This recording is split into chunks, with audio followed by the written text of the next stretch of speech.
ಅಲ್ಲ ಮೀರಾ, ನಮಗೂ ಒಂದ್ ಮಾತು ಹೇಳಿ ಪ್ಲಾನ್ ಮಾಡೋದಲ್ವಾ? ಮದ್ವೆಯಲ್ಲಿ ನಿಂತೋಗುತ್ತೋ ಅಂತ ನಾವ್ ಎಷ್ಟು ಟೆನ್ಷನ್ ಅಲ್ಲಿ ಇದ್ವಿ ಗೊತ್ತಾ? ಆ ಟೈಮಲ್ಲಿ ನನಗಾಗಿರೋದನ್ನ ಎಲ್ರಿಗೂ ಹೇಳ್ಕೊಂಡು ಕೂರೋದಕ್ಕಿಂತ ಆಗಿರೋ ಡ್ಯಾಮೇಜ್ನ ಸರಿ ಮಾಡೋದೇ ಮುಖ್ಯ ಆಗಿತ್ತು. ನಾನ್ ಕೆಲ್ಸ ಸಾಧಿಸ್ಕೋಬೇಕಿತ್ತು. ಮೀರಾ, ಅಂತೂ ನಮ್ ಭಾವನ ಮದ್ವೆ ಆಗ್ಬೇಕು ಅಂತ ಪಣ ತೊಟ್ಟಿದ್ಯಾ. ಎಸ್, ನಾನು ಅರ್ಜುನ್ ಸರ್ ಹೆಂಡತಿ ಆಗೇ ಆಗ್ತೀನಿ. ಅವ್ರ ಕೈಯಲ್ಲಿ ತಾಳಿ ಕಟ್ಟಿಸ್ಕೋತೀನಿ. ಯಾರೇ ಅಡ್ಡ ಬಂದ್ರೂ ಈ ಮದ್ವೆ ನಿಲ್ಲಲ್ಲ.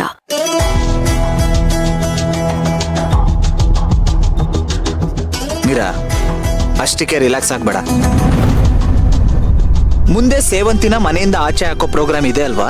ಅರ್ಜುನ್ ಸರ್ ಹೇಳಿದ್ದಾರೆ ಮದ್ವೆ ಆದ್ಮೇಲೆ ಸೇವಂತಿನ ಇಲ್ಲಿ ಇಟ್ಕೊಳ್ಳಲ್ಲ ಅಂತ. ಭಾವನೆ ಹೇಳಿದ್ಮೇಲೆ ಮುಗಿದು ಬಿಡು. ಫೈಲ್ ಏನೋ ರೆಡಿ ಇದೆ.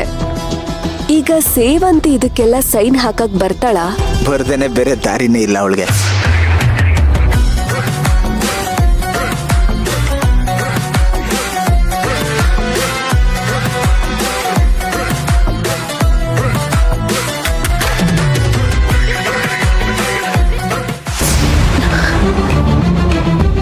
ಈ ಅಶ್ವಿನ್ ದುರಾಸೆಗೆ ಕೊನೆನೇ ಇಲ್ವಾ? ಇವನ ಆಸೆಗಳು ಇವತ್ ನಿಲ್ಲತ್ತೆ ಅಂತ ಅನ್ಕೋತಾನೆ ಇದ್ದೀನಿ.